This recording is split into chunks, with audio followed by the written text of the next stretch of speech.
still remember the day I left home. The day I finally stepped away from the endless chorus of doubt that had echoed in my ears for years. My family's voices, they weren't just words.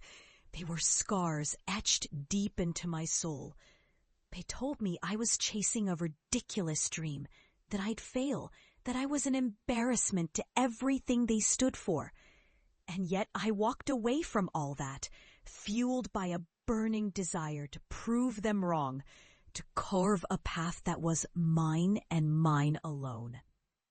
I was a marine biologist then, obsessed with the ocean's secrets, dreaming of solutions that could heal what humans had broken. But my journey was brutal from the start.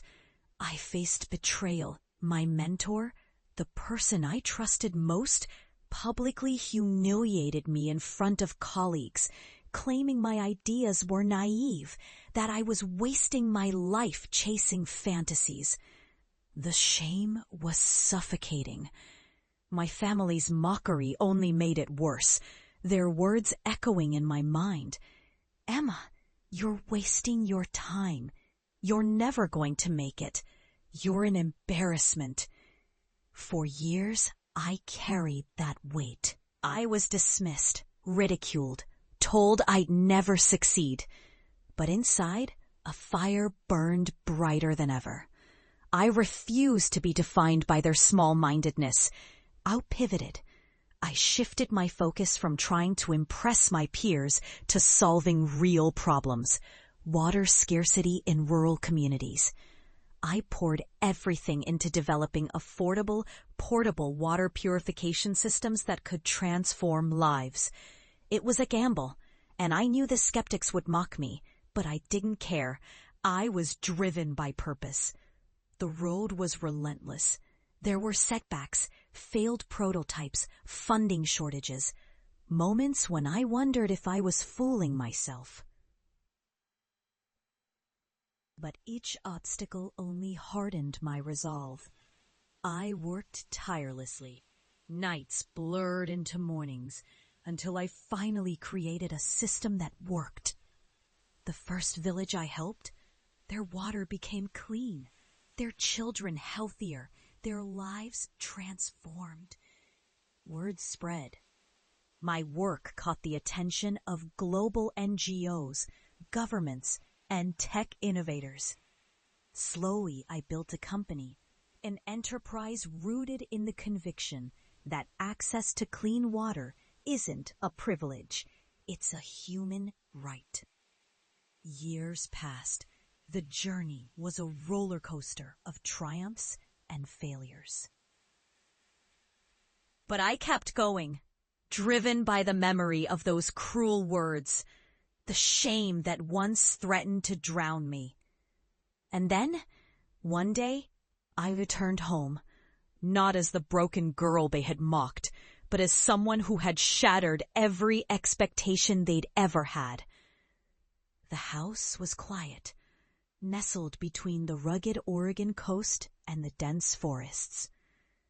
I parked my car and stepped out, taking in the familiar sights that once seemed so insignificant.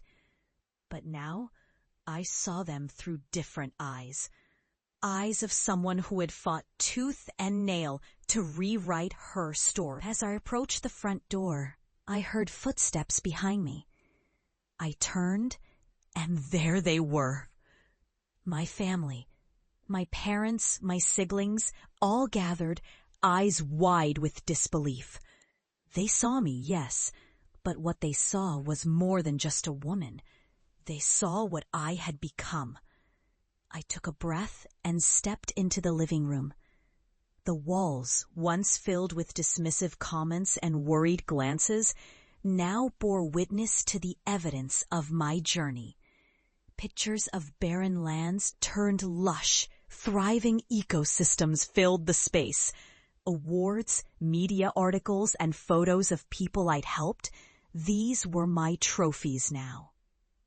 Then I did something I'd never imagined I'd do. I turned to them, my voice steady, and full of conviction. "You doubted me," I said softly. "But I never doubted myself.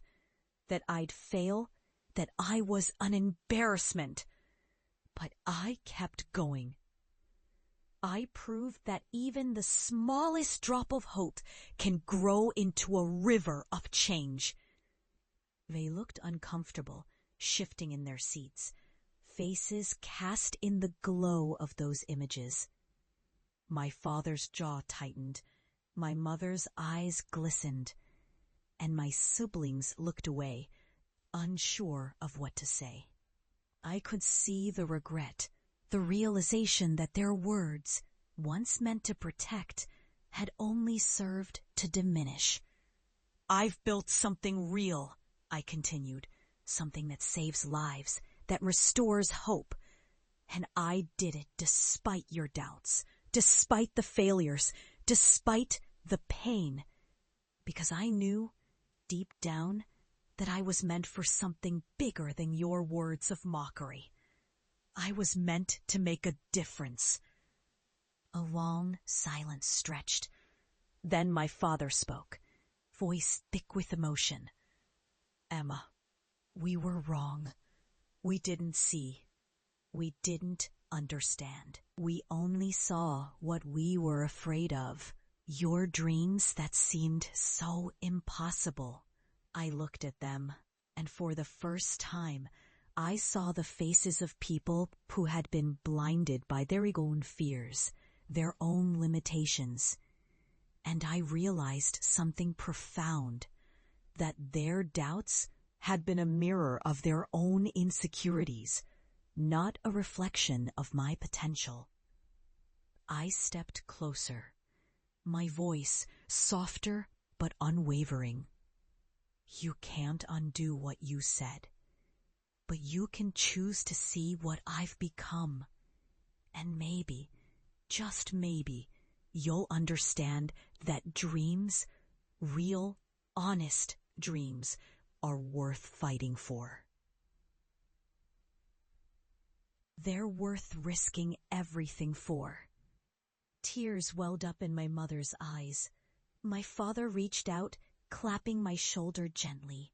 My siblings looked at me, a mixture of awe and guilt. In that moment, I felt something shift, a catharsis born from years of pain and perseverance. I had come home not just to show them my success, but to show myself that I was right all along. That resilience, belief, and unwavering purpose could turn even the most mocked dreams into reality. "Don't do it now. Please stand by. I'll then stand by in this position." And as I looked around that room, I understood the universal truth. Our greatest failures are often the soil where our most profound victories take root. I had failed in their eyes, but I had succeeded in my own. And that success was the sweetest vindication I could ever receive. Now I stand here, not just as a water purifier inventor, but as a testament to the power of relentless hope.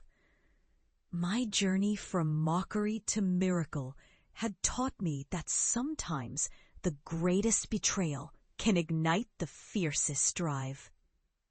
That what others dismiss as ridiculous might just be the seed of something extraordinary.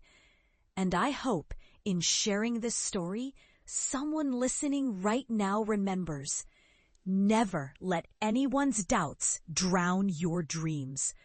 Because in the end, the only validation that truly matters is one you give yourself. And if you keep fighting, keep believing, you might just turn your impossible into undeniable reality.